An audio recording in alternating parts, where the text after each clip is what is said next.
And we're back. We were just talking about how big my arms are. We don't really have to do that. We're talking about what the tunnels possibly mean. I think that they're just there for safety. I'd like to...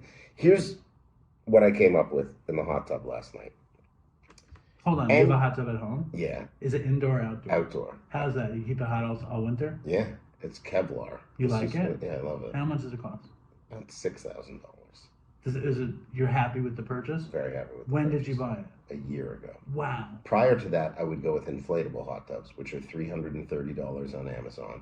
And they're great, but they last a year. And then when the winter comes, the motor won't take the cold, so it always breaks down. How quickly did you take the plunge to buy the hot tub? After 3 years of considering it, I don't jump in too fast. Tell me everything about hot tub ownership, because I'm on the threshold.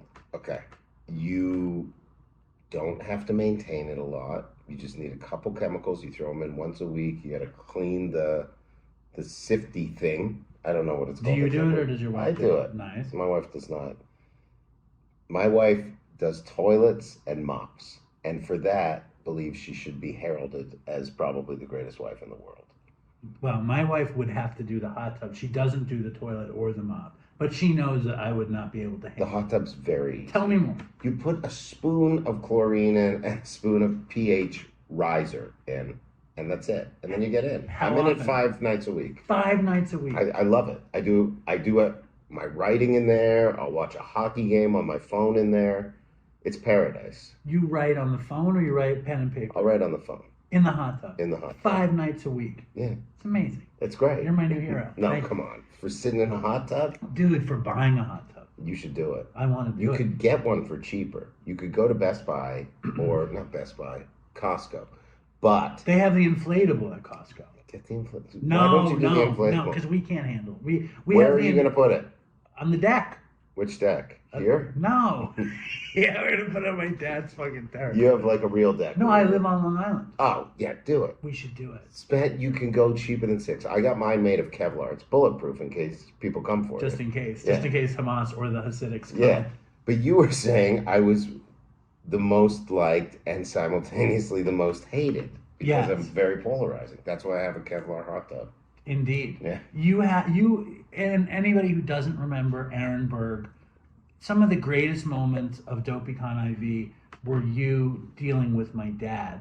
And you didn't deal with him directly, just him absorbing the vagina and the coke on black cock. Mm-hmm. And it was just a wonderful experience for me. So I want to thank you for doing it. I thought you were disappointed in my performance. How? Because I looked over at you, and you had a lot on your plate that day. Dopeycon is a big undertaking for anybody, let alone for you, to organize from the top to the bottom. And I saw you, and I don't even know if you were enjoying it or not. And then you're just like, okay, let's get on to the next thing. And you also brought me up after 5 minutes of sound bowl meditation. Wow. That was the best. That was the pull to the hot tub. It took all my edge away, all my anger, and everything that I usually go on stage with was gone because I was just so in the moment. It's a really beautiful thing. And because of that, I've started meditating again. Because of that? Because of that. So Dopeycon had, when you said you were excited to come do this, you actually meant it. Yeah. Why? There's something about you where you're like this enigma, where it's like, nobody should, on paper, nobody should like you. You're not, you know what I mean? Yeah. You're a very jovial guy, but when you look at your resume of life, other than, overcoming a huge thing, nobody should like you. You work in a deli, you're kind of a schlubby. Yes. Nobody should like you. That's fair. But there's something about you that I think brings out the best in other people. And I don't know how exactly that is. But there's like something inspirational and aspirational about you at the same time. Did you say Asperger's or aspirational? Aspirational. That's you nice. You're too old to have Asperger's. I don't know. Thank you for commenting on my schlubbiness and my elderliness. Yeah, but the way I did it was very charming. Yeah, well, I'm glad you're here, and it was like you were always in the back of my head, and I don't know how it popped. I think I was watching Instagram, and I saw you doing something, and I was like, why didn't I get Aaron Berg on the show? Yeah. And then you're like, I can come tomorrow, and I was like, fantastic. Yeah, and I don't know what your hours are, but it was weird because you texted me at 7 a.m. I and know, people don't like that. But I'm up. I wake up at 7. So it's cool that, and then it's early enough in the day that it's the first thing I deal with. And I'm like, yeah, I'd love to do that because my anxiety doesn't take over about like, I have so much to do today. Oh, I got to push that. I don't want to go into the city, blah, blah, blah. And now it's fun. This is great. We're sitting here on the 21st floor looking at New York and shooting the shit. Well, I'm glad you're here. And you were just talking about some stripper business, art, movies. You're writing a movie about your stripper career. I wrote a movie about it, about how I was a stripper. And I'm talking about how I want to unplug from everything. I want to unplug. I'm shadow banned on Instagram. So is that even a thing? Yeah, none of my stuff can go viral. Only my followers can see my stuff, which sounds cultish in itself. But so nothing can blow up because I put up a picture of Osama bin Laden the day after there was a bombing at the Peace Bridge at Niagara Falls. And I go, they found the guy that did it, which is a joke. You get the joke. He's dead, allegedly. But so they, because of that, they flagged my account and they're like, this is promoting terror. Do you know that? Yeah, they send you why they did it. Like there's a little thing and it's like, here's why they did it. It's on my phone. I mean, they seem to send me fucking shit every day that says you are putting out stuff we don't like. But I feel like it's all like to hack my account or something. Yeah, you shouldn't respond to anything that they do. There's some dude who just reached out to me that said he could give me 200 times my downloads. Yeah, his name is Muhammad Ali, actually. I swear to God, his name is Muhammad Ali. He was a great boxer. I know. I said, what's your track record like? He said, I have one client who's really happy with my work. Yeah. I'm thinking, like, when things get bad, I want to turn to the Muslim community to help me because they're always offering. Muhammad Ali is offering. Yeah. Muhammad Sutra, I think, was offering to help me with downloads also. And everybody I work with is telling me not to give these guys money. Yeah, you shouldn't give them money. But I'm tempted. I get it. When is the first time you got high? I want to get to your stripper career. I want to hear the story of Aaron Berg. Okay. Even though bantering is fun. First time I got high, probably 15 years old, 14 or 15 years old. I was thinking about, I did hash. I smoked hash. Nice. Bottle I tokes. loved hash. Bottle tokes. So bottle tokes is what? You would take a glass bottle, you put a stone in there, you'd hit the stone through until a little hole went where the stone was. And you take a cigarette, you'd score the hash. Hold on. Start with the glass bottle. This is a very Canadian thing. You get like a Yoo-hoo bottle or something. You're Canadian? Yeah. From Manitoba? No, from Toronto. Okay. I'm American now. Good for you. I'm dual, but I'd never travel with my Canadian passport because they'll try and take it from you at the border. Why? Because they're like, do you have your Canadian passport? If you say yes, they'll go, let me see. And they'll go, okay, you don't need this anymore. They'll take it. It's theft. It makes much more sense to me now why you're happy to be here because you're Canadian. Why? I didn't know you were Canadian, but Canadians are just nicer people and they're happier to be places than... I thought you were just some guy from New Jersey. No, I've become very New Jersey. You've become some guy Pickup truck, guns. I got the whole thing. High on the bicep. This is what you would do. You'd buy hash. Scott Sanderson had it. That was his name. Don't know if he's still around. I always say everybody's full name. I'm not doxing them. It's just what it is. Shout out to Scott. Really attractive man. Dated this girl. They were both the most gorgeous couple. He came from a divorced family, so his dad didn't give a shit about him. Dad lived in a nice condo, so he had all this money. He'd always buy drugs. And you'd buy the hash, you'd take a little piece, you'd break it off, you'd put it on a safety pin, you'd score it with a lighter to make it softer, break it up into little pieces like that. We would do that with a jar. Okay. We'd have a jar, and then the jar would have a cork top, and we'd put a pin in that, put the hash on that, burn it, put it in the jar fills up with smoke, drink the jar. Sounds like a good idea. We did way worse. You would take a cigarette, smoke a bit of a cigarette, and then we'd sing the song, Time to Brew a Bot. Time to brew a bot. It was like Jimi Hendrix. A bottle toke. So the bottle you take, you'd So hold on, they'd play we Purple just Haze sing it. And you'd sing we Time just to Brew sing a Bot. it. Time to brew a bot. Yeah, it was Purple Haze. The stone would be in the bottle, you'd smash it till there was a hole. Then you'd take your cigarette, tap the piece of hash, and then for some reason, I don't know why, you put it in, cover it with your hand. The cigarette's in these fingers right here. And it's in there, and then it fills up with smoke. Cigarette smoke too, which you're not thinking, back then you didn't know. Pregnant women were smoking in doctor's offices. I'm with you. Then you open it. cough like crazy, and you pass it around. Then you get high. We got high. We went and rode the subway to go to Scott's place and hang out there because we're high after school. Toronto subway? Yeah, Toronto subway. Back then, easy peasy. One of the safest subway. Could smoke on the subway back then. Went to his place, got high, and then I was like, okay, I got to go home. So I rode the subway home, and I hallucinated that they were saying there's an emergency on the subway. Everybody has to get off. And I was like, what's going on? And that never happened. And then I just got off at my stop and I went home. And I remember my parents seeing me high sometimes. It was weed, hash, and I just wouldn't look at them. So they'd be like, why were you out late? I don't know, I just was. If you don't look at them, then they can't see that you're high. Will you look at us? I'm looking at you. What? And it was that. And then drugs weren't really bad for me. Like, I would dabble. I tried coke a few times, but it was like, you could count it on one hand. And that was a comedy-related thing. It wasn't, yes. When did you get into comedy? After stripping. So I was a bad kid in high school. I got shifted. I went to like 6 high schools. But not a lot of drugs. What were you doing that was bad? Weed, hash, skipping classes, trying to have sex. Doesn't sound that bad. I mean, that's what you're supposed to do in high school, Yeah. I think. And then I got shipped away to boarding school. I got arrested. I was breaking into cars. I was hanging out. It wasn't for drug money. I was just hanging out with... Trying to look cool for your friends. That's it. And I was at a private school, but there was another bad kid there, so we'd hang out with like these Jamaican gang members and stuff. So that's where that started. And we're breaking into cars one night and stealing checks or change or whatever's in that. And then some guy leans out his window, get away from my car. We're like, fuck you, buddy. And we ran down the street, loser. And we went to a McDonald's to hide. And then all of a sudden these cops show up and they come in, they're like, you're not with them, are you? Because I was the only white guy. And I go, so wait, you were breaking into cars with a Jamaican gang? yeah. Nice. How did you meet them?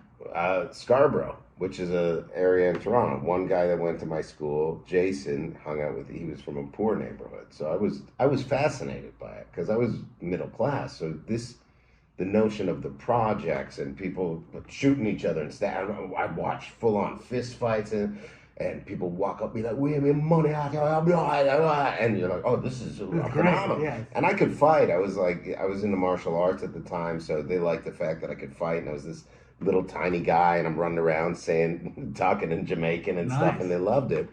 And then I was fascinated by it, and I remember my parents kicked me out. They're like, "We're done. We're not going to deal with you." They left 2 garbage bags out front it sounds like I'm a much harsher addict than I am. And I took the garbage bag, and I stayed in the projects for 2 weeks. But they put all your shit in clothes and said, "You're out, Aaron." Yeah. Nice Jewish home, too. Yeah. And you left to go live with the Jamaican gangs in the projects. Yeah, in the projects.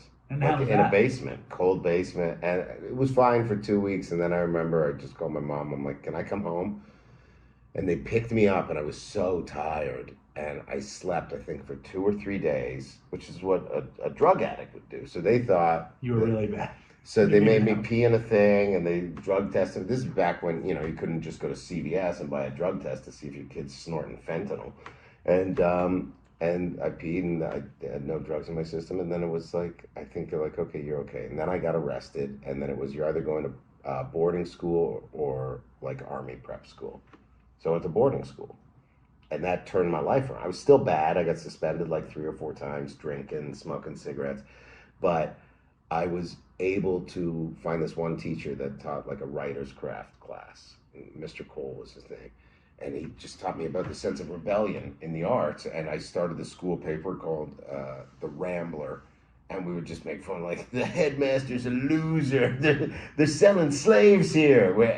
And this newspaper took off, and it was exactly... You started the Rambler? Yeah. Nice. And it was this thing where some people didn't want to be associated with it, and some people were like, "We love it. You got to keep doing what you're doing." Were you like stoner Rambler guy or just writer? No, writer Rambler guy. And it was that changed my life. Then I got into college. I went to a college, which was interesting because I went to this very Christian town. There was no Jews.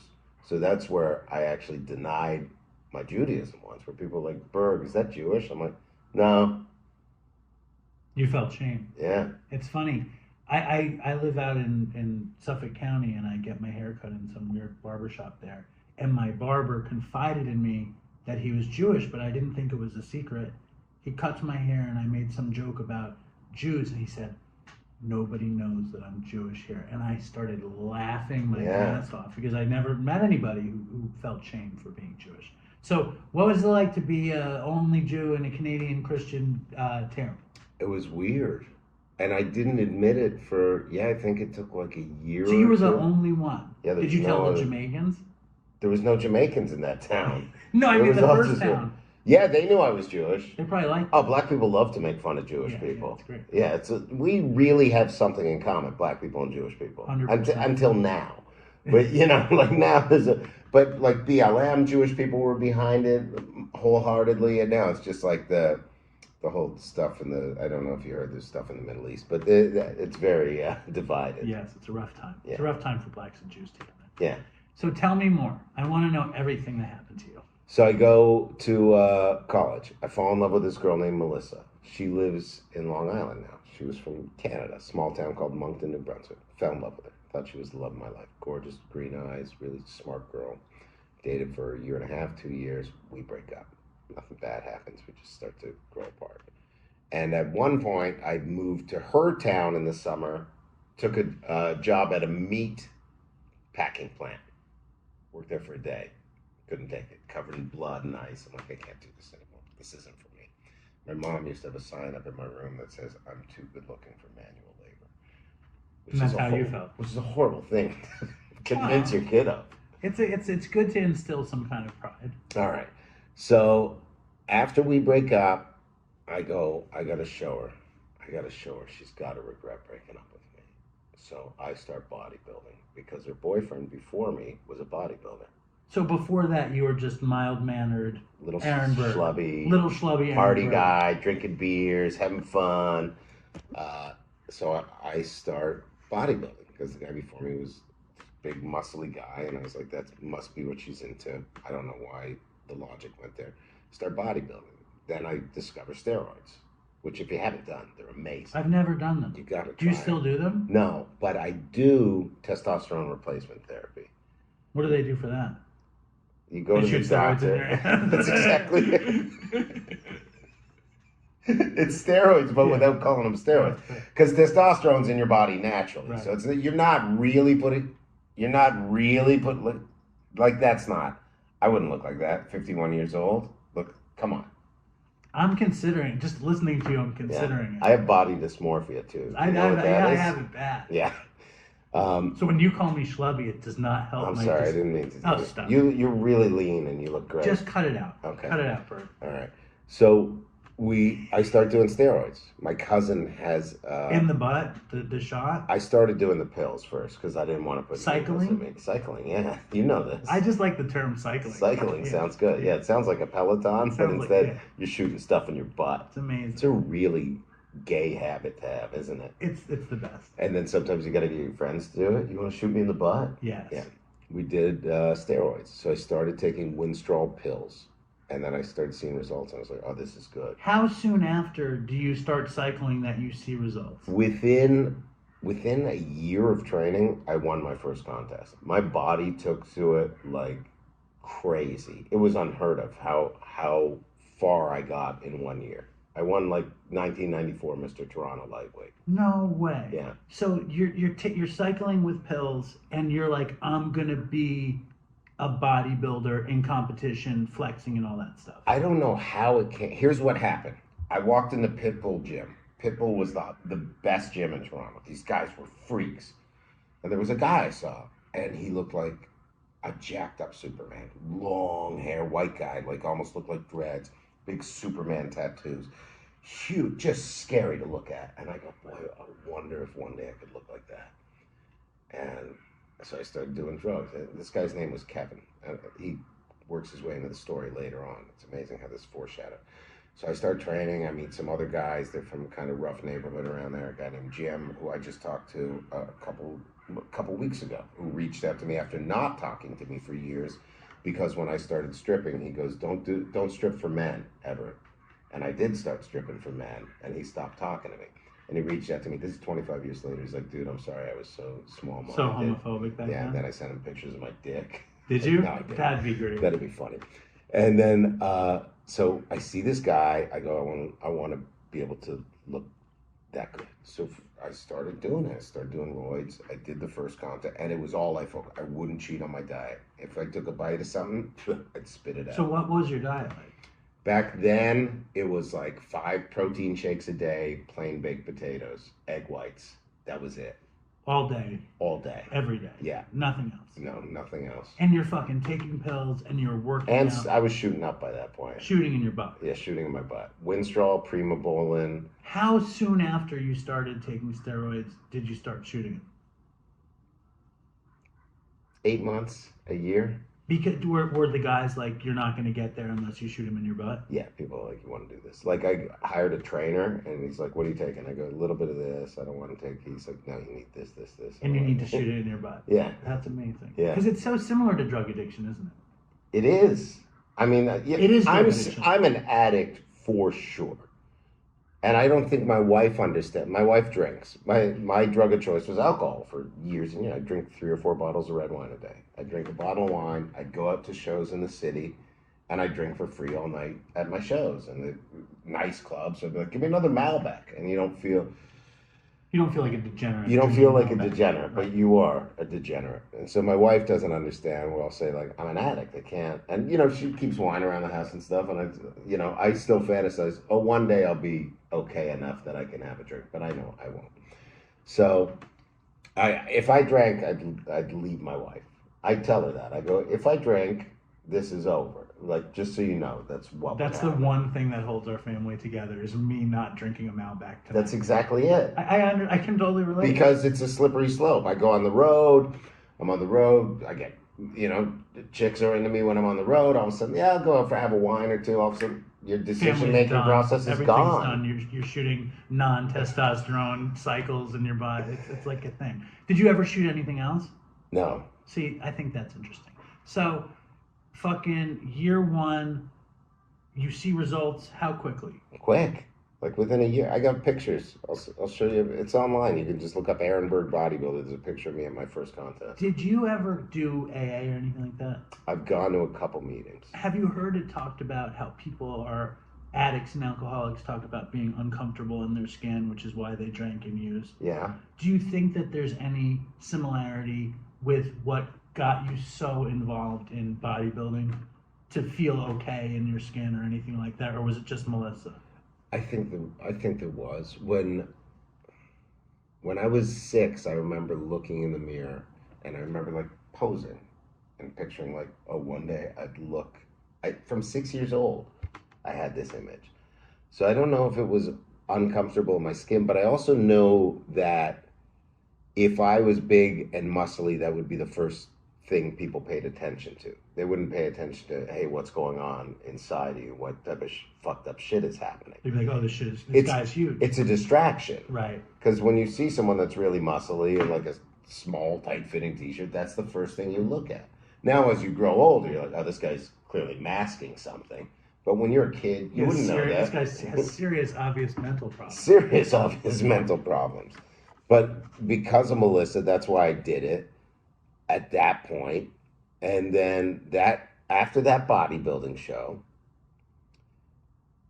there was this moment where I was like, what am I going to do? And I started thinking of it as this heightened thing where, like, I'm a modern day philosopher. Look at my body. It's so perfect. I need to work on my mind and my soul. You were a Renaissance man. That's exactly what I thought. But were you still writing? Were you still doing the Rambo stuff? I wrote a poetry book that was so bad called 21 Without a Trace. I want to hear it, Paul. There's 2 copies of it left. Okay. It's like a little green print your own thing about breaking up with Melissa. And it was all anagrams. Like if you read down the first, like, I miss you, Melissa. That's great. Come back to me. Back to yeah.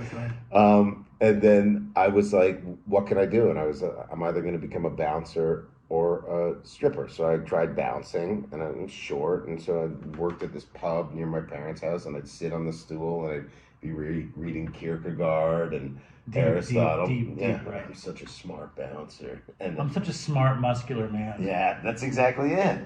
And then it gets to the point, by the way, when you're a muscular man, that you can be sexually harassed. So I worked in this restaurant, and all these women were there, and they're like, oh, look at you, like, grabbing me. And I was like, And it wouldn't be okay if it's the other way around. Was it okay to be funny? Like you don't see that many really, like Joe Piscopo lost it when he got big. Most guys lose it when they get to be really It wasn't muscular. okay to be funny then. No one knew what it was. If you tried to talk to somebody and be funny, they'd be like, huh? Yeah. Why's this guy talking to me? Now, I can do it. Wherever I go, because I'm so good with people, I'll talk to someone in the Staples, and then all of a sudden it turns into this funny thing back and forth. But that's also your thing. Like, Yeah. you have a great gift for crowd work, for man in the street work, Yeah. for fucking with people that you first meet because you're quick, you want to make an observation, and you like connecting with them. I love connecting. And with it people. explodes into joy in your brain, and that's why you do it. It's Yeah. obvious, and it's fun to watch. Thanks. And it's also like why you like coming here. Because it's like I'm someplace and this guy is interested. It's like it's a human connection. Yeah. Now, was it obvious when you were doing the beginning of cycling and weight training and competing that you were a funny guy deep within you? No. Did that want to come out? I didn't. I was so insecure. I remember I would break down crying. I was on Anadrol 50, which is a very strong steroid, and I'd just break down crying, and I'd be like, I don't know what people want from me. I don't know who to be. I don't know what people want from me.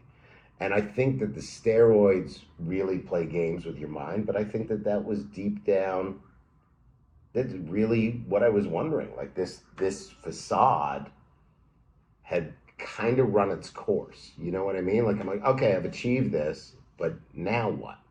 And I was maybe 23, 24. Had no idea where I was going or what I was doing. Was it like I have a 6-pack, but I need 10? It was sad. I need 14. It was really sad. I was really sad. I would smoke weed every day to just get through. As soon as my school was done, I was in philosophy at the time. As soon as school was done, I'd start smoking weed to just get through the night. And that was it. And I was sleeping with prostitutes like crazy. Hold on. When did you start stripping, first of all? It was after the bouncing. So I Did you fight a lot of people in those modes? No.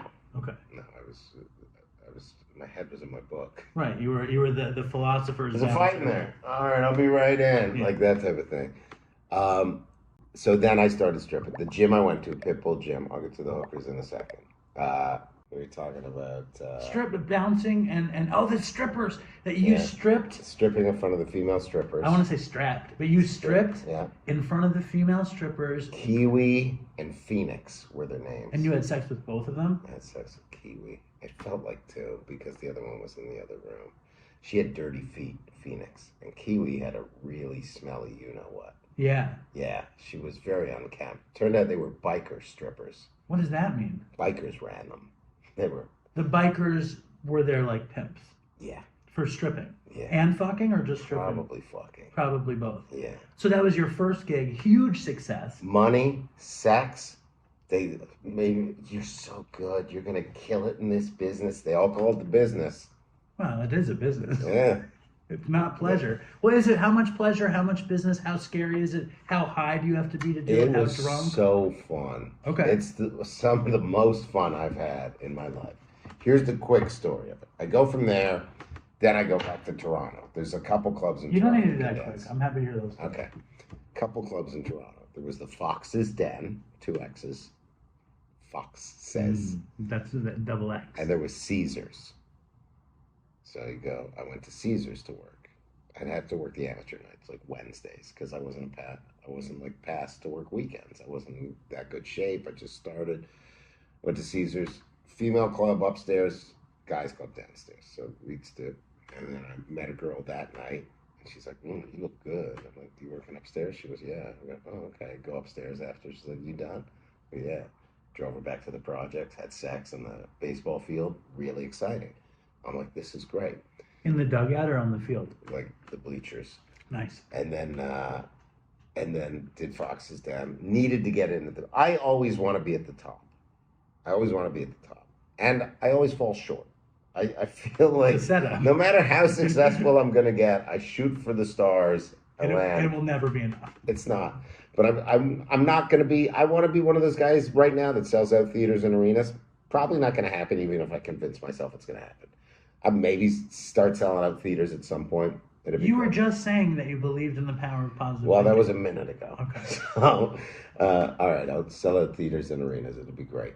But I want to go to Fantasies. Fantasy Mail Review is the name of the place. It's the top in Toronto. There was no Chippendales anymore. It was Fantasy. So I had to work my way in, find these guys that work there, then get someone to vouch for you.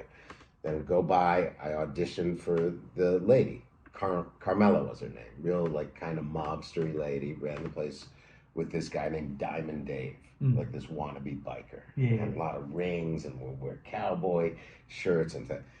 And he danced, and he goes, "Hey, Mom's at the back. She wants to talk to you." They called her Mom. Carmela's mom. Yeah, because all these guys were ne'er-do-wells that had no mother figure, so she wanted to be the mom. And I'm like, I got a mom. I don't need your mom. Color Carmen. Yeah, You're good. You gotta lose some weight. Come by Thursday. We'll try you out again, and make sure your Sundays are free. I thought you're closed on Sundays. It's gay night. You're gonna do really, really good then. And I was like, I don't know if I want to do that. I'm not gay. She goes, nobody is. If you want to work here on the weekends, you're gonna work Sundays. And I had to go and start working Sundays. So I would do the Sundays, the Thursdays. Were you crazy focused on the fact that she said you had to lose weight? A little bit. I mean, I was like, oh, I'll do another cycle. And, and I think I never got in peak shape stripping. I was in better shape bodybuilding. Some of the guys were in great shape. Here's how I started to make my money. I started to get funny by stripping because I couldn't dance. So they hired me a dance teacher. The really gay choreographer guy came in. He's like, "What am I even working with?" He was so exasperated. "Do you even know how to count to 2?" And I was like, 1, 2. "Oh my God, fucking fire me." And he was that furious. So I did it, and he brought me, they finally taught me enough to do like a cowboy step. So I had the cowboy costume, and I would come out.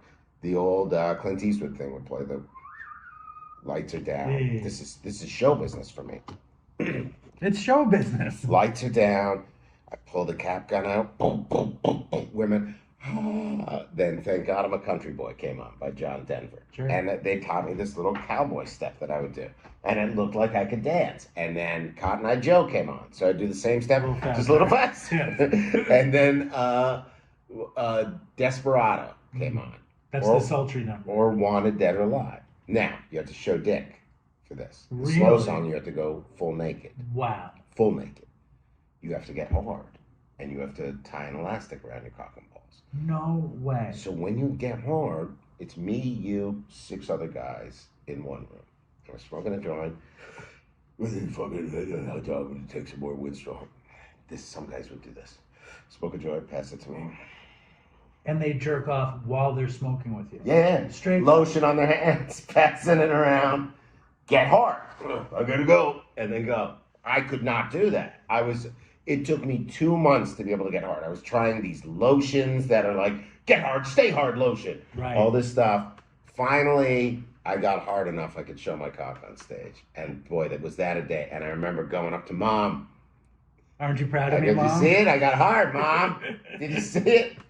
And then my real mom came one night. No, she did. My real Naked mom. night? My real mom and aunt came. I told them I had the job, but I said, we don't go naked or anything like that.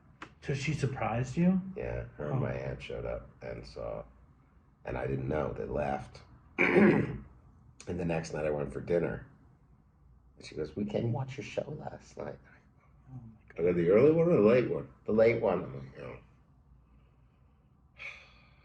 your aunt said, I can't believe you diapered him. My mom was such a positive, still, like, you're really talented. You were the best one out of all of them. What a supportive Jewish mother you had. But that one black guy, very, very large. Yeah, he is. So they came by. It was horrifying when they came by, but she would always do that. How drunk did you have to get to do it? I didn't. I felt really good doing it, and if I would get drunk, out the whole thing. I mean, that's bold. There was this roar. So you come out with a towel on, for the slow song. There's a door. You go back after you did the first couple songs. Go back, take the clothes off, and put a towel on. Make sure your dick looks all good, everything's proper. And then you go out and you kind of just walk around all slow and sultry, and then you take it off. You turn, you'd show a little bit of butt, and you turn and wanted, dead or alive, and then you pull it. And I have a pretty good dick for a short guy. So women would kind of like, oh, like that. Because it's bigger because you're littler. Yeah. And the elastic is tied off to keep... I was about 9 inches when I was stripping. Amazing. 9 and a quarter. Amazing. I think now it's smaller, probably like 7 and change now. But if I lose some weight, it'll get bigger. Yeah. That's how penis size works. It's amazing. And it was great. It was so fun. And it was everything I dreamt of. I'd always dreamed of, like, I'm going to be out downtown late at night. Who knows what's going to happen? And it was that, going to after-hours clubs and doing ecstasy and smoking weed and hooking up with strippers. And it was so exciting. And it was so rich to be outside of a comfort zone and to live this life that I was not supposed to live. There was no reason I should end up showing my cock for money. Well, you had a 9-inch cock and you could dance sultry to Dead or Alive. Why not? You're not supposed. I should have been in law school. As soon as you start cycling, all bets are off. You think so? I think so. I think the second Melissa left you for the muscle-bound guy. Well, she didn't go with the muscle. I think she became a lesbian for a while. Either way, your destiny was sealed. But listen, it's fantastic. So, and first of all, to have the thrill of a crowd be thrilled to see you naked. 300 women. I mean, that's got to be nobody's thrilled to see me in any capacity. I was excited to see you today. Well, that's nice. Yeah. You know what I'm saying. There's something in everybody's story that one man's ceiling is another man's floor. Maybe you thought you should be a doctor. Do you know how many doctors wish? A lawyer. How many lawyers wish that they could go out on the stage and people be excited to see them? I would say between 6 and 9. I think you're wrong. I think you're wrong. And I'm imagining in this period that is where addiction starts to ramp up. Nightlife is ramping up. Ecstasy, fucking strippers, Kiwi, Phoenix. Trudy, Sunshine. I fell in love with her. Dated her for 6 months. Thought I knocked her up. I told this story at Dopeycon. Thought I knocked her up. Luckily, it was ovarian cancer. She was not pregnant, but it was a scare. Did she live? She kept the cancer. Yeah, she lived. Okay. Is she okay? She left me for a drug dealer, for like a Latin drug dealer. I lent her my car one night. She cheated on me in my car. Took the car. I was like, where are you? Showed up 2 hours later. I'm like, what the fuck? She's like, what? She was so mean. Mean women find their way into my lives. My wife is very mean. My wife can be mean too. Really? Yeah. My wife, so mean. It's wrong. It's. Why are they mean? It's because we're sensitive. Why do we need it? Like, why don't we have nice ones? Yeah. Why don't we have nice women? Why don't we? I shouldn't say. This is gonna have to get cut out. Why don't we? We don't cut nothing. I'm telling you, there's something in us that needs it. They're the opposite of our moms. My mom wasn't nice. Really? My mom was nice. My mom was not supportive. If she came to the show when I was on stage, she would have been like, "Your shoulders are so slumped. You look very schlubby. It looks like you have rolls of fat around your waist." Oh no! I didn't have like that supportive. Your cock looks so good. Yeah. I miss diapering him. Yeah. His rhythm. I thought it would. My mom would have been like, "You shouldn't be dancing. You really need to do some exercise." Yeah. My mom didn't. Your mom was mean. That's why you like a mean woman. Well, why do you? I don't. Well, I sometimes don't like my wife so much, but then there's other times when I love her, and I think it's about my own personal growth. I think we choose people that make us grow still. So, right before we got married, I was at the gym. And there was this bodybuilder chick, and she was so cute. And I was like, this girl's probably like the female version of me. I wonder what... And I was getting married that week to my wife in Central Park. You're like, maybe I'll marry this girl instead. I literally thought that. Do you think about it every day? I did for several months. And then there's something that pushes me to be like, okay, I need to understand what makes my wife tick. And, you know, I also... said I'd never get married unless it was going to be forever. So now, like, I'm locked in, and she's mean, but I'll look at it and I'll be like, okay, there's got to be ways to make her nicer. You know what I mean? Like, I believe that I kind of control the world around me. She's not. She believes, like, bad stuff happens. She prays to God a lot. And I'm like, she's not Jewish, though. No, she's not. No. I mean, that's probably the problem. Well, my wife's not Jewish either. Yeah, but that's the problem. I think maybe you think you can make her happy, and you can make No, she won't be happy. I want to know. Let's go back in time. Okay. Because you're on the town. Did you have a good stripper name? Brandon. Brandon Horrible Berg? stripper name. No, Cowboy just Brandon. Brandon? Could not use my last name. Just Brandon. Everybody else, there was Lance Romance. Why Brandon? She goes, you look like Jason Priestley from 90210. I can see it. I had it back then. Yeah. I had sideburns. Yeah. I had hair. Good hair. I can see it. He'd I yell, can totally see it. Brandon, get down here. You're in big trouble. There was guys fucking the girls in the place. There was this guy, Sergio. He was Persian, but he looked Italian enough. Spanish, they call him Sergio. And these girls would come, they want to fuck you in the private booths. Be like, come on, let me suck your dick. And I'm like, you can't. I'm going to get fired. Mom said if anybody gets caught getting their dick sucked, they're getting fired. You understand? We're putting cameras up back there. They never put cameras, but they wanted you to think there were cameras up there. This is fascinating, though, because normal men, or me, I don't know if I'm a normal man, you don't get to see the hunger in women that you're talking about. Like, please let me suck it. Please. They'd be like, crap. Like, you can't. I'll get fired. Outside of the strip club, had you ever experienced hunger like that? Did it shock you? I'm shocked. Yeah, they're voracious and violent. A girl came in. I did a shower song. They had a shower on stage. You get the fourth song. You're showering, and your penis is tied. And I'm not sexy. This is what I would do to be sexy. There was a great shower alone by what's the song? You remain Kissed by a Rose. Kiss from a Rose by Seal. And you just kind of lean against the shower. They talk about the shower and Kissed by a Rose? I don't even know that. No, it's just that's the song that would play when you're in the shower. And then the elastic had been on your dick for 20 minutes by this point. It's like cold and blue. There's no blood getting into your dick.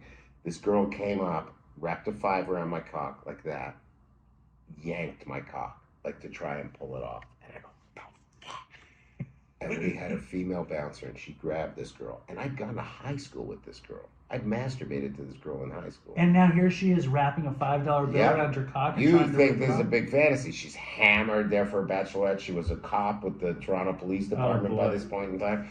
This bouncer took her, threw her down the stairs. It was hilarious. Take a moment for a second. Mm-hmm. Give me insight to the veracity of women in the strip club. They will. Here's the ultimate story. The night, my 1-year anniversary, there's a girl takes me in the private booth. I do 3 songs. She keeps grabbing them. I go, come on. I go, no, I can't. I go upstairs and this girl's trying to fuck me. And my friend French Kiss goes, go fuck her. Wait, his name is French Kiss? Yeah. Gary's his real name. Go fuck her. I go, I'm getting shit. No one cares. Everybody fucks here. Just do it. Stop being a pussy. I grab a condom. I put the condom in my sock, my slouch sock. I got slouch socks, sneakers, a thong. Go downstairs. I go, come on, I'm going to dance for you again. She goes, I got no money left. I go, don't worry about it. Come on. Take her in the private booth. Start doing it. I think I make out with her. She grabs my dick. I got the condom there. This 90s. You don't know what's happening with AIDS. They didn't have a pill to just beat it. I go, I should grab the condom. Come on. You only live once. Slide in. 2, 3 pumps. I'm so excited. It's so wrong what we're doing. Biggest load I've ever nutted in my life. Yes. Deep inside. Deep inside. I do a few more pumps so she doesn't think I can. Just to make sure you get her pregnant. I pull it out. She goes, how'd you come on me? I go, yeah, I'm sorry. I got too excited. And she goes, I'm so happy we did this. And you're going to see about the veracity woman. What the next thing she says, she goes, I'm so happy we did this. And I go, why? And she goes, I'm getting married tomorrow. Oh my God. So why was she happy? So she got out of her system? Yeah. So when she got pregnant with your baby, her Who husband knows if was she thinking, did? You know she did, and you know that father has a Jewish baby, and he didn't want a Jewish baby. It's rather possible. That's probably what happened. It's probably what happened. But I think she was happy she did it. And you just see that That's horrible. if you esteem women as these higher than us creatures. It's horrible in two ways. One way, it's horrible because you don't. I don't want to believe that women are like that. It's like the fantasy, a porn fantasy. You're like, they're not really like that. Yeah. And then the other part of it that's horrible is that I'll never get to be on that side of it. You got to be on the best side of the worst, situation in the world if women are, as voracious as you're describing. I mean, cut to 9 months later. A couple months later. Honey, we're pregnant. Oh, yeah, we did it. And then, I don't know if they would know. They'd be like, I guess he looks more like you than me. He seems smaller and more muscular than both of us. Why is he complaining so much? Why is he cycling out of the womb? It's horrible. And it would happen a lot. But then there was bad nights too, where if you weren't tapped in mentally, you're just in a bad mood and you wouldn't make any money. Right. You need to be out there. You need to be available. That's how I got funny, was because I started making fun of the other strippers and doing impressions of the other strippers. They tried to fire me like 3 times. And the only reason we're keeping you here is because the other fucking guys like laughing at you. And that was it. I do impressions of all these guys and them dancing and stuff. And I think that's how I got funny. Now, when does alcoholism start showing itself? It was after that. Well, I started acting. I started trying to act. Did you get disillusioned from stripping? Did it become too gross? Too much calm, dirty feet? Here's the worst part of it, the end of it. I've talked about this on one other show, and it repulses people. Oh, good. What show is it? Ari Shafir's Skeptic Tank. Yes. I talked about it, and I get a lot of hate for it. There was a girl that fell in love with me while I was stripping, and I had a friend named Johnny Thor. He's still around, still alive, still bodybuilds. He's barely got any teeth. I think he relapsed back on the crack. I think he's sober now. He was a crackhead pimp, and he taught me how to pimp someone. Johnny Thor. Yeah, and he goes, you gotta put this girl up. I could call him right now. He's a real person. And it looks bad. 3 teeth left in his mouth. And in his phone, he's Johnny Thor. I'll believe you. And he taught me he goes, you gotta date this girl, you gotta fucking turn her out. And I go, what do you mean turn her out? He goes, bro, fucking, look at you. You're great fucking shape. Hundreds of fucking women want to fuck you. If this girl wants to fucking be with you, she gotta fucking pay for your time. How are you gonna pay for your time? Well, I don't know, she got a job? I'm like, she just graduated. You graduated what? School. He wasn't too smart. Get a job. Like what? What do you do? Stripper. Get her to fucking strip, get her to hoe. Don't matter. She gotta fucking come up with money. She wanted to fucking hang out with you. She was your girlfriend? She was not my girlfriend. I turned her out so she'd come by the club. I had sex with her. Me and French Kiss had sex with her and a friend. It was a 4-way. We fucked both the girls, they fucked both of us. Then she calls, she's like, I love you. And I'm like, all right. And then her friend goes, you were her first. Wow. Which is weird, because French Kiss was 20 minutes after me. She could have gone for him. And he was the second. Yeah. You were the first. So, I feel like there aren't many Jewish stripper pimp stories. There's not. This seems like very, contrary to the normal Nebuchadnezzar Jewish schlubby type. It is. It doesn't happen a lot. This is fantastic. So You're a pioneer. She's it's like a Jewish basketball player or something. It doesn't Sandy happen. Koufax of the Pimp King. Of strippers. She blew me, and then I go and I started telling this stuff to her that he told me to say. Like, I really want to be with you, but it's like. Did you put on his voice? No, his voice is. They were heavy smokers. They were all heavy smokers. Yeah. And she goes, I don't know what to do. I'm like, you got to leave your parents' place. You can't be hanging out at your parents'. So she moved out. I remember going to pick her up, seeing, the dad looking out the window. Sad. And it's like, I've been trying to cleanse karma for years. So. In the hot tub at night. Yeah. And they were Muslim, ironically. And this is before the whole thing popped Yes. off. So she was clearly a bad Muslim. Clearly. Blowing a Jew. And French kiss. Yeah, and French kiss. Was he French? No, he was from Moncton, New Brunswick. So I get her to get a stripping job. And she's like, I don't know what to do. This girl, straight A student, goes start stripping at this place in Toronto. Real dump of a strip club. It was the only place that would take her. And she'd come out and I'd be like, all right, what'd we make? Hold on. Is this what the movie's about? Because this is what the movie should be about. Yeah. What a horrible thing. So, was she good at it? She started making money. And she wasn't very good. Didn't have big tits. It was real Persian looking, you know? Which is a thing for some people. Started making money. I go, you got to get me a place to live. So got me a condo. And then she goes, I got us a condo. Let's move in. I'm like, I don't want to live with you yet. I go, Johnny needs a place to stay. Let Johnny stay there. Let Johnny stay there. So Johnny Thor moves in with your lady friend? Mm-hmm. And then she gets enough money to get her tits done and stuff. She keeps giving me money throughout. And then she was talking to Johnny Thor's girlfriend because she was like, why are you staying at this whore's house?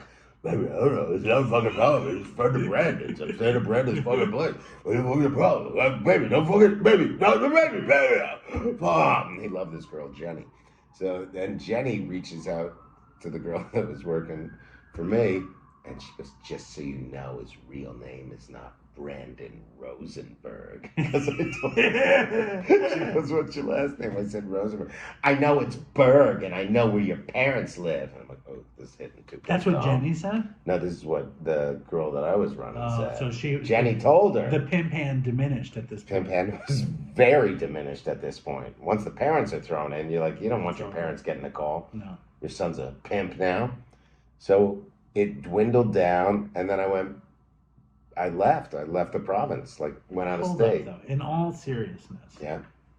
Like, what made your morality so diminished at this point of your life? Like to pimp some sweet girl who lost her virginity to you is not, it doesn't seem like it would come naturally. In my defense, she was kind of a bitch. But it was from working in that business. The commodity. And seeing the way you really start to dislike women after you see women like that. Where you start to, like, that girl fucked me the night before she got married. They're all whores. They're all... And it's like, that took so long to... misogyny. Like, the misogyny that you learn from living through that. You became they commodified you. As the sex toy, you came to hate them for it, and it turned into utter misogyny. I would agree with you, and it was, and that's why. After that, I had no social skills. I couldn't talk to women, so I would order prostitutes because that was the only way I could communicate was other people in the sex trade. Right. So I'd order a prostitute for $120 when I lived in this small town where I went to finish my philosophy degree. They'd show up, I'd open the door, shirtless, and they'd be like, hey. I'm like, hey, what's up? And I'd come in and smoke a joint. And it was just like, oh, these are my people. Whores. Because you were one. Yeah. Yes. Whores. And it was... I didn't get into Bukowski until years after this, but you see like the shades of, there's something so poetic and much simpler to access about people that are like that kind of wear their hurt in what they do and who they are, than when you look at people that are of an upper echelon in society. There's something really gritty and poetic about it. I didn't know what it was. And the hookers would come over and fall in love with me. And be like, I want to see you again. Because you were one of them. Yeah. But let's unpack a little bit of what that gritty poetry was. Like, obviously, Bukowski wrote about, kind of our people, alcoholics, downtrodden, people who didn't have friends, who couldn't kind of function in the light of day, have a normal job, feel love, receive love, and they operated in the shadows. Like, I guess what it was, and please, I want to hear your opinion. They would show up at your house and they would know that you were them, and they felt safe somehow. I think so. And did you feel disgusted by them or disgusted with yourself, or how did it land for you? I felt neutral, but I wasn't in touch with any emotions at that time unless they were like drug related. You know, like the steroids would make me really emotional. But I remember one woman being like, "Oh, you don't need a condom. Put that away." And I was like, "Why now? I'm gonna use a condom." But it was just like there was this. You would hit something off so instantaneously. Like when I fell in love with the stripper, it was just like we were on ecstasy, and I was like, "Oh my god, I love this girl," and not knowing it was the ecstasy that did it. Um, I still have trouble emoting. Like I'm better at it, but I think you push so much of it down. Well, you went through the fucking ringer with this story. You Yeah, know, like you went to some other place. And the thing about it is, it's so funny because you're a comedian. And when you really inhabit the worst of the story, it is the funniest. And when you divorce yourself from the emotion around it, it's the fucking funniest. yeah, But you have a 6 year old, you have a family. I'm sure that there's a weird other feeling in you around it. And it must be hard to access it. yeah. It's. I mean, look, I go to therapy, but it's not. When I look at my daughter, I am so careful and so protective because I know what bad men can do because I was a bad man. I want to hear, like, how did the addictions come in at that point? The weed was every day, so smoking every day. So to stop that was so hard because I would smoke weed to sleep, I would smoke weed to train, I would smoke weed to eat. To It live. it was the whole bodybuilder mentality. Weed helps all those things. So you smoke pot every day for how many years? A couple years, 3, 4 years, and then somehow I stopped that. I think I moved back to my parents' house when I was like in my mid 20s, when I wanted to try and become an actor. Hold on, you didn't even say why you stopped stripping though. Oh, the pimping thing came to, and I knew it wasn't going anywhere. We went on a trip to LA. This is what happened. I wanted to be a movie star.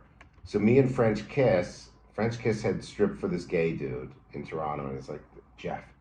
He goes, Jeff's got this place in LA, invited us. He said he'll pay for our tickets and blah, blah, blah. And I'm like, dude, let's go to LA. I want to be a movie star. So we went to LA on this trip, and I already wanted out. I was like, this isn't going out. There was nowhere to go. Stripping there was no height. You had hit it. There was one guy that was on TV, but he kind of kept his stripper stuff under wraps. Then the other option was you move to Dallas, Texas. There's a place called Le Bear in Dallas. It's still around. A guy I used to strip with named Wolf left fantasy. He hated gay people, by the way. He had to work on gay nights. He looked like, you're going to have to bleep this. I couldn't stand these faggots. They're fucking disgusting. Russian guy. Real, like, Russian army guy. A really bad Jamaican accent. This is horrible. So he bought Le Bear. He owns Le Bear now. There's a documentary. It's hard to find, but it's about Le Bear. And it's the ultimate male stripper experience. These guys put on a real show. It was the influence from Magic Mike, all that stuff. There was nowhere to go except Le Bear. So I was like, I got to get out of this. I got to figure something else out. So my next move was to become a personal trainer. But I thought I was going to become a movie star. So we went to LA, and this guy Jeff is there, and French Kiss humps his leg. So we have a place to stay. You know, these were gay adjacent people, Sure. I think. They're not like, butt fuck me while I weep. It was just like, can you rub your dick on my leg till we both come? That's what they did. And he had a friend over. And, French kiss went both ways. no, French Kiss would do gay for pay. Okay. Yeah, same as I jacked off in front of dudes for money and stuff like that. And Good money in it. $150 flat rate. All right. And And they that was just it. would watch. They'd watch and then of course I had this epic story where they'd be like, I want it on me. And I'm like, no, I don't know. I throw it at You them. throw the gun. I throw the gun at them. We went to LA, thought it'd be a movie star, didn't happen. You know, like you don't just show up in LA. It's not that thing. So came back and that was it. I was like, I went back, finished my degree in philosophy. Moving to another place got me away from that life. But the story comes full circle from when I first went into Pitbull Gym and saw this guy, Kevin. I came back years later to do a bodybuilding contest. He was stripping at the Fox's Den. Me and Johnny show up at the Fox's Den. We're supposed to do the Ontarios the next day. And Kevin, this guy that I'd looked at like a god, we go, let's see what you look like. And he took his shirt off and he's standing there, still retaining water. And it was like, you start to know all this stuff, contest. And they go, Brandon, let's see what you look like. I took my shirt off. I weighed 100 pounds less than him. We stood next to each other and did the most muscular pose. He could not stand next to me because I looked so much better than this guy that I had idolized and envisioned. There's no way I could have. And he stood next to me and we posed and people just looked at him like, and then we left and Johnny, I can't believe you just did that. Did what? You fucking just showed him up in front of his own fucking people. I'm surprised he didn't fucking throw you out the fucking window. Like, he was this huge guy. And then another year later, he almost killed me because I was telling stories about him out of school. And I saw him at this strip club. And he goes, you're talking shit about me? And I go, yeah, I was. I go, we can go outside and you can either kick my ass or I'll kick yours. And we can just, he would have destroyed me, made a mess of it. But I was a good actor by that point. So he was like, don't worry about it. And that was it. So you walk away from stripping. Did you feel like demoralized, or were you just like, I'm done with this fucking shit? I think I worried about what would come back to me. But this is before the internet and stuff, so it was like, I wanted to be an actor. I wanted to do something, but I was also worried about, like, would people see me and be like, hey, you're that guy who fucking knocked up my wife. Right. Did anything ever come back from it? I started doing stand-up because I did one movie called Detroit Rock City. And I was in that with movie. What is it? With Eddie Furlong. Yeah. He was on the scenes show. with Eddie Furlong, and we did the scene in the bar together. I'm the bartender. He's Eddie Furlong. And I figure I'm going to be a movie star now. This is what I wanted my whole life. It doesn't happen. Was he high then? Hard to tell. And were you high then? No. I was in really good shape. If you look at Detroit Rock City, I would drink on occasion. I think I had everything under control at that point. But once this didn't start to happen, I'm like, I need to become a better actor. I became a theater actor. That's when I started boozing. I'd black out drunk, not be able to get in my own place. Because I associated that with being a great actor. Like an artist. Yeah. An artist is tortured and drinks. Yeah. That's exactly what I thought. And you put yourself through so much torture just because you think it's going to make you better, and it doesn't. I think if you recognize the beauty of life, that in itself is art. But I start doing stand-up because I'm not working as an actor. So I go, oh, I can do this. So I start doing amateur nights, and I start embracing that, and I'm drinking like crazy. Still in Canada. Yeah, all the great comics are drunks and drug addicts. And Canadian has a great comedy history, too. Yeah. Did I say Canadian? Canadian. Sorry. Canada. And I'm on stage one night at this open mic. The bar was called Einstein's. Maybe 10 or 15 people. And I'm starting to get funny. You know, I'm 5 years in. And this guy, Adam McVaughn, who's battled with sobriety, I think, for years. I think he's sober now. He comes up to me and goes, there's this really hot chick at the back. Wants to talk to me. I go, really? And I walk to the back, and my face, like seeing a ghost, was the girl that you came inside. The $5 bill? Which one? Girl that would give me the money that I... The pimped out girl? Yeah. And she walked up to me and she looked at me and she goes, remember me? Oh my God. Yeah. How you doing? She goes, how the fuck do you think I'm doing? You ruined my life. I don't know why I think that's funny. And what did you say to her? We all make mistakes. That's what you said? Yeah. We all make mistakes. What was she doing at that point? Porn. Did you feel guilty? Did you take her out? No, I don't think she wanted to talk to me. But she showed up to see you do comedy. Yeah. Just to tell you that you ruined her life. Yeah, I think she was angry. She also, I'd seen her once before, like when I first got out of stripping, I went to a strip club and she was there and she just goes, you look old. And I go, yeah, I'm a year older than when you last saw me, that makes sense. But yeah, she goes, you ruined my life. And I said, Well, we all make mistakes. And then I said, we all have choices. I wish you all the best. And I walked away. And I don't know what she's doing now. See, in 12-step recovery, we are supposed to make amends. Yeah. Right? 9-step, you make amends. But you didn't do the 12 steps. No. So you didn't have to make amends to this girl. Thank God. I wonder what happened to her. I wonder if she's listening to the show. She's a Dopey Nation person. She seems like a real potential Dopey Nation person to me. If she does. This is your moment. What would you say to her? Honestly. I think I was young and insecure, and I probably took advantage of the fact that you were, what's the word I'm looking for? She wasn't in love with me, infatuated with me. She was susceptible. She was impressionable. Yeah, you were impressionable. And you didn't need to strip, and I shouldn't have. You should have. Why don't you apologize? Is that what you do? Well, you say, I think what you do is you own your part of the situation.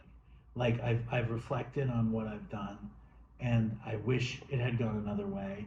And if I could do it differently now, I would. And I'm really sorry for it. I've reflected on what I've done, and if I could do it differently now, I would do things differently. And I would not introduce you to stripping. I don't think it's a good life for a girl.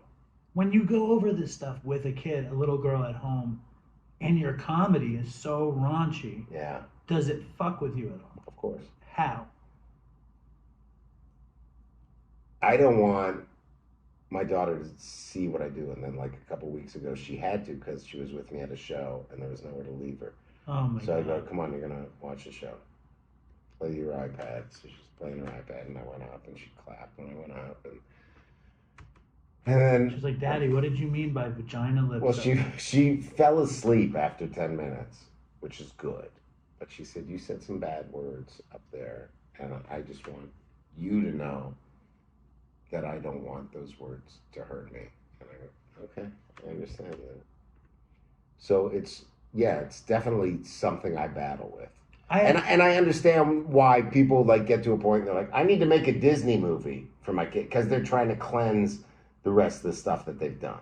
But I'm also not going to let my kid grow up in a world that's, hidden from what I do. And it's not, because she's going to be able to find it on the internet or whatever she wants to do. Well, I mean, I have 2 daughters, 13 and 5. Yeah. And I have a show that's basically just about heroin addiction. Yeah. Things I did when I was high. And things other people did. And like stories like this one. And it's like before we started talking, you said, fuck this game. I just want to do my art. Yeah. You know what I mean? And like, it's like our art isn't necessarily for them, but it's a fucking thin line. It's not easy. And it's also like, dude, you come in here and your act is debauched, funny, over the top. Yeah. The thing that I loved about it is that you do 3 really fast jokes, and then you do the joke that's like kind of judges yourself for saying the 3 fast things. Yeah. And then the 4th thing is maybe kind of along the lines, and the 5th thing is way worse. Mm-hmm. And like, but that 4th one is the one that always got me, because it's the one of sanity, and it's the one of reason. And that's what I really loved about your act when I got to see it. Yeah. But when you come to a place like this and it's all debauchery, fucked up stories, and then I'm like, what about the human side? Does it fuck with you? Because it feels like I've fucked with you a little bit, but I don't want to fuck with you. No. I mean, it has to be done. Does it? Yeah. Do you feel okay? Yeah, I feel good. I mean, that's the introspective part of it. And my dad's come up. Oh, there's your dad. Hi, how are you? Do you remember Aaron? I do. Nice to see you. He remembers you. You traumatized him. Did I really traumatize you? Do you remember Aaron from At the show Dopeycon at IV? Dopeycon. How are you? How you do? How you do? Hello. Yes. Do you want to tell him how he traumatized you? You mean with the language? Yeah. Oh yeah. I thought it was more content than language. Well, the content of the language was. Yes, it was difficult. Yes. You enjoyed it so much it was traumatized. I'm traumatized. Yes. True, I am. Anyway, so you're doing well, right? Yeah, everything's great. We're That's just wonderful. uncovering some of my darkest secrets. Okay. Very good. How is physical therapy?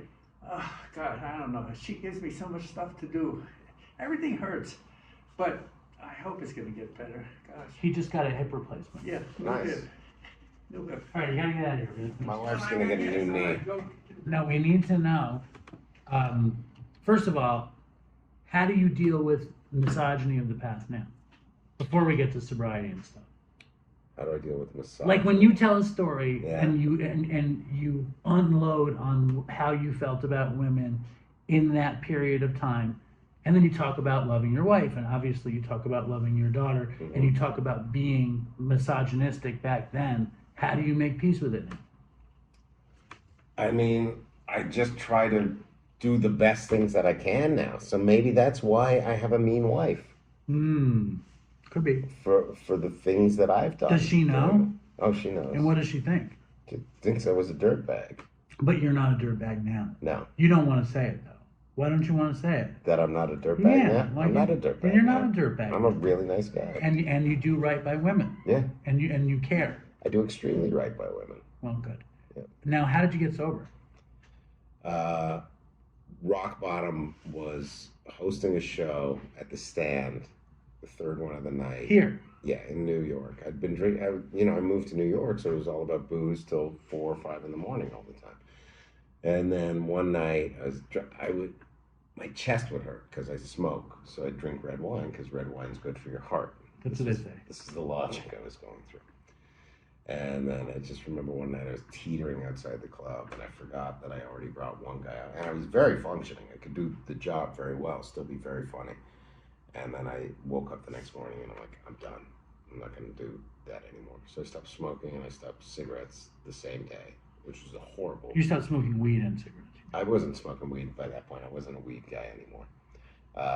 I stopped cigarettes and booze the same day. So I went hard detox. Like I couldn't leave my apartment for 3 weeks because my body was so rattled.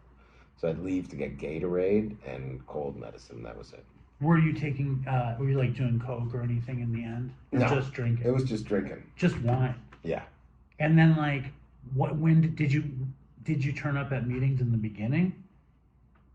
Or were you just like, fuck it, I'm done? I was just, I'm done. I'm going to do this. I white knuckled it hard. And people were like, you need to go to meetings. And I was like, no, I don't. I'm just going to do this. And I tried to replace, I'm like, I'm going to go to the gym real hard because that fell away from me. I'd stopped doing that while I was drinking really hard. So the gym kind of saved me and brought me back, which is something I guess a lot of addicts do, is try and replace something with something. And I didn't look back. And were there a lot of comics who were in recovery? Yeah. Was that like a thing? Yeah, there's a lot. And were they like, you should come to meetings, or did they not go to meetings? Or like, what did they They talk said about? it's your own thing. Some guys would be like, you should go to meetings. Bobby Kelly, I remember the day I stopped, or like a few weeks after I went in to do his podcast, and he's like, you seem on edge. I'm like, I quit drinking and smoking cigarettes. And he's like, you can't do both those at the same time. I'm like, I fucking did. So there was some people, some guys would be like, they wouldn't push it. They'd be like, if you want to go to a meeting, I got a list of some, or I go to blah, blah, blah. But I was like, I'm going to do this on my own. So I did. What year was that? 2013. So that's 10 years. It'll be 10 years, February 17th. And no celebrating. Celebrated. No celebrating your... It's in the phone. Like I have it in my phone. See, I think the best part about meetings is... Getting a chip. Yeah, it's being with alcoholics and addicts, and you could do a lot for them. Yeah. And it would do a lot for you. Right. That's. I mean, you're not going. It doesn't. I went to one last year. I mean, when it gets near the anniversary is when I get. You go. I go. Yeah. Yeah, well, that's the time to go. You get Yeah. the accolades. Now let me ask you this, and I want you to really answer as best you can. You came in here fired up, happy. Now Yeah. you look miserable. Is it my fault? Like, do you feel bad? No, I feel like we've expelled so many demons. Do you and really? had such a great. Yeah, I don't feel bad for you. Didn't make me feel bad I feel. at all. I love being able to examine the emotions. Because you do a lot of straight up comedy podcasts. Yeah. And you fucking smash. Dude, this rules. You feel okay? I feel great. All right, good, because I don't want to be a downer for you. And you came to Dopeycon and you tore it up. Yeah. You did. Some people would say I bombed. Nobody would say Someone that. on Twitter said you bombed at Dopeycon. Who would say that? And I wrote back, I go, if you think that's a bomb, you've never seen a bomb.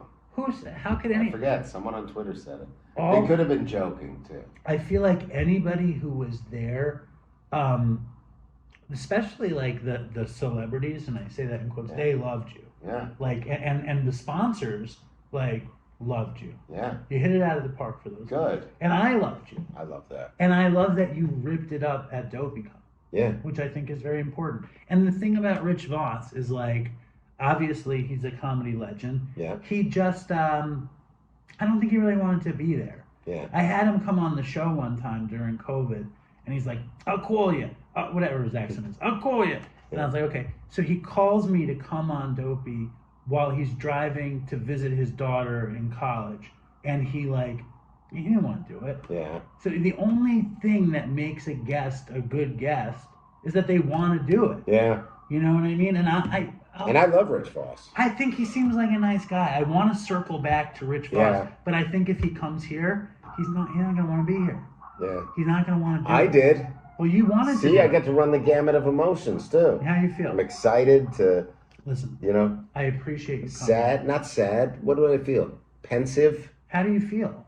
When you go through I feel that, peaceful right now. you do. Yeah. And do you have any guilt, shame, remorse around that very, very, very debauched period in your life? I would say I've dealt with it, and I don't anymore.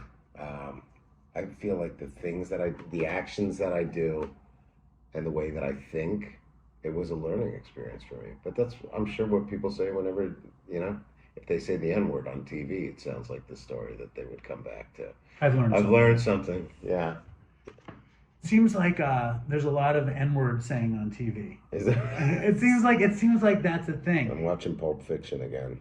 Oh yeah, tell me. Let's go full circle, because you were talking about being done with mainstream comedy, being done with mainstream entertainment. What does that look like? I want to be an underground sensation. Remember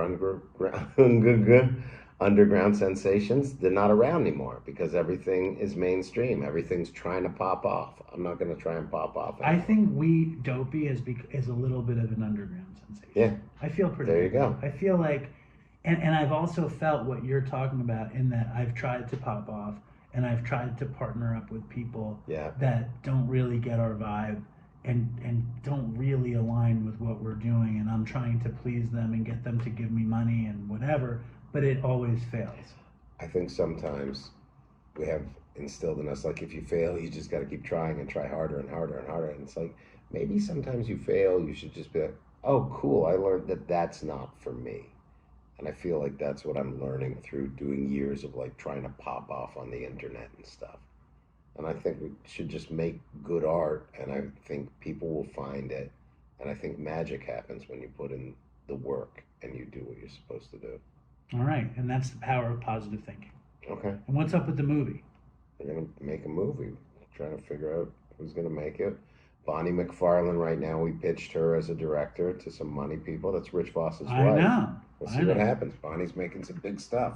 She's big time. We have to shoot it in Canada. Why? It's a Canadian story. And it's going to be the story of you pimping out the lady? I mean, it's the story of the whole stripper thing. It's me falling in love with Sunshine, her 2 kids.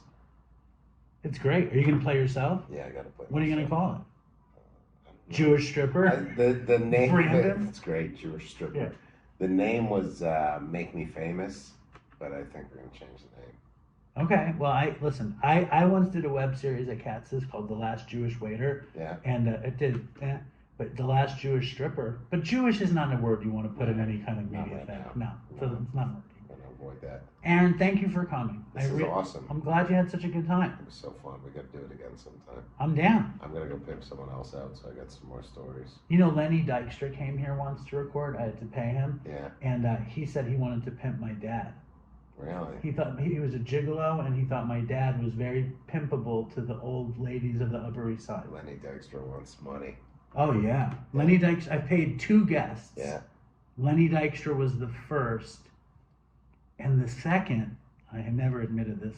Have you ever seen the documentary The 7-5 about the most Yeah. Michael Dowd? I had him on my old show. I just I had didn't have to pay him. I had to pay him. Disrespectful. And it didn't do that good either. No. He started a cigar line for a while. I know, with Alex Diaz. But dude, he comes out to do the show in Sayville where I live. Yeah. And then he asked me to take him to lunch after I paid him. And you did. I did. of course I you figured it was worth the story. Yeah. And also, if this dude needs me to buy him lunch, I can buy him. That's nice of you to do. You know what I mean? Yeah. Okay.